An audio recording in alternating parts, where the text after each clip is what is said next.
तर हॅलो मित्रांनो, स्वागत आहे परत एकदा तुमच्या सर्वांचं आजच्या कडक ट्युटोरियलमध्ये, जे की 28 मे स्वातंत्र्यवीर सावरकर यांच्या जयंतीनिमित्त आपण एकदम डिफरंट डिझाईन तयार केलेले आहेत. तुम्हाला पण नक्कीच आवडणार आहे. डिझाईनला लागणारं पूर्ण मटेरियल मी तुम्हाला प्रोव्हाइड केलेलं आहे. त्यामध्ये PNG material plus PLP file हे दोन्ही पण तुम्हाला भेटून जाईल. त्याची लिंक मी डिस्क्रिप्शनमध्ये दिलेलं आहे. फक्त पासवर्ड तुम्हाला सिंगल स्टेपमध्ये व्हिडिओमध्ये पुढं भेटेल. ठीक आहे, तर व्हिडिओ विदाऊट स्किप कंटिन्यू पहा आणि नवीन असाल तर मी स्किप करूच नका, तुम्हाला पण इझिली अंडरस्टँड होऊन जाईल. ठीक आहे, आणि नवीन असाल तर सबस्क्राईब करून टाका आपल्या चॅनलला, कारण आपल्या चॅनलवर एकदम हटके बॅनर मी पोस्ट करत असतो. तर नक्की चॅनलला सपोर्ट करा. तर चला, विदाऊट टाइम वेस्ट आपण लगेच आपल्या बॅनर एडिटिंगला सुरुवात करूया.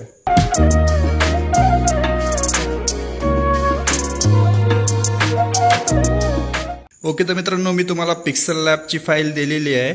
.plp ह्या एक्सटेन्शनमध्ये आपल्या फोल्डरमध्ये तुम्हाला भेटेल. ते फोल्डर तुम्हाला एक्स्ट्रॅक्ट करून इथं PLP फाईल ॲड करून घ्यायची आणि त्यामध्ये फक्त 2 चेंजेस करून तुमचं बॅनर एकदम रेडी होऊन जाईल. कशा पद्धतीनं करायचे तुम्ही व्हिडिओ कंटिन्यू पहा. फर्स्ट तुम्ही पिक्सल लॅब ॲप्लिकेशन ओपन करा. ज्यांच्याकडे PLP फाईल हे ओपन होत नसतील त्यांच्या पिक्सल लॅब ॲप्लिकेशनमध्ये, तर आपल्या टेलिग्राम चॅनलला जॉईन करा. तिथं जे मी पिक्सल लॅबची लिंक हे पिन करून ठेवलेली आहे, ते ॲप्लिकेशन डाउनलोड करून घ्या. त्यामध्ये कुठली पण PLP फाईल इझिली ओपन होऊन जाते.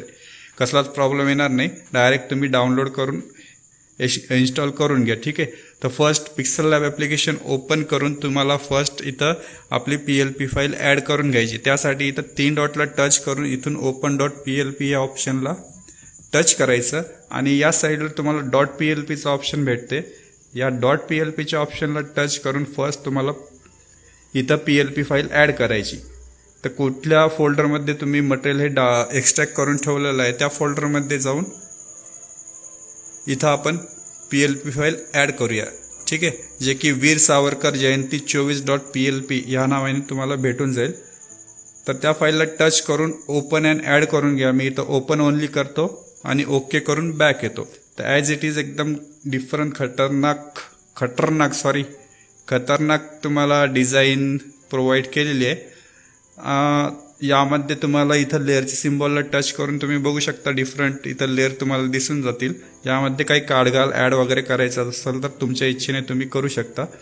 इथं फक्त 2 चेंजेस करायचे, इमेज आणि नाव एडिट करायचं. तुमचं बॅनर हे रेडी होऊन जाईल. ठीक आहे, आणि तुम्हाला जे PNG मटेरियल दिलेलं आहे ते तुम्ही फोटोशॉपमध्ये किंवा दुसऱ्या पण ॲप्लिकेशनमध्ये यूज करून तुम्हाला प्रिंटिंगसाठी पण यूज करता येईल. ठीक आहे, तर फर्स्ट आपल्याला इथं लेअरच्या सिम्बॉलला टच करून इथून जी इमेज आहे माझी ते डिलीट करायची. परत लेअरच्या सिम्बॉलला टच करून त्याच्याच बाजूला प्लसच्या सिम्बॉलला टच करायचा आणि फ्रॉम गॅलरी या ऑप्शनचा यूज करून ज्या पण फोल्डरमध्ये तुमची PNG आहे त्या फोल्डरमध्ये जाऊन तुमची PNG इथं डायरेक्ट ॲड करायची. क्रॉप करायची असेल तर क्रॉप करू शकता. मी डायरेक्ट राईटच्या सिम्बॉलला टच करून हे कॉर्नर टू कॉर्नर हे ॲडजस्ट करतो. तुम्ही मॅन्युअली ॲडजस्ट करा तुमची ज्या पद्धतीची PNG असणार तशी. ठीक आहे, त्यानंतर परत लेअरच्या सिम्बॉलला टच करून हे PNG मी लॉक करून घेतो. ठीक आहे, आता नेक्स्ट काम आहे आपलं, जे की नाव आहे ते एडिट करायचं. नाव एडिट करण्यासाठी परत लेअरच्या सिम्बॉलला टच करून जे नाव नेमिंगची लेअर आहे त्या लेअरला टच करायचं आणि अनलॉक करून घ्यायचं.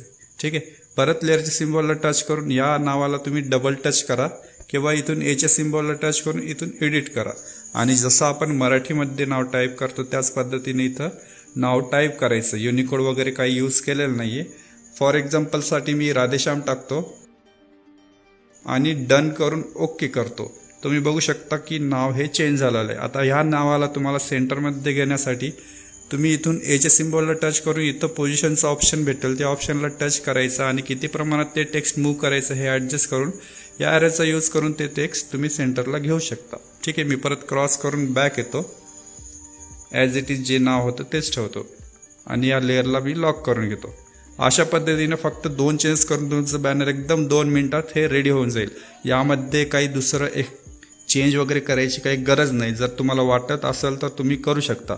आता हे बॅनर डायरेक्ट सेव्ह करायचं. सेव्हच्या सिम्बॉलला इथं टच करायचं आणि सेव्ह टू इमेज करायची आणि याची क्वालिटी अल्ट्रामध्ये ठेवण्यासाठी जे डायमेन्शन कस्टम आहे त्या ॲरोला टच करायचं आणि इथून अल्ट्रा करून घ्यायचं आणि सेव्ह टू गॅलरी करायचं.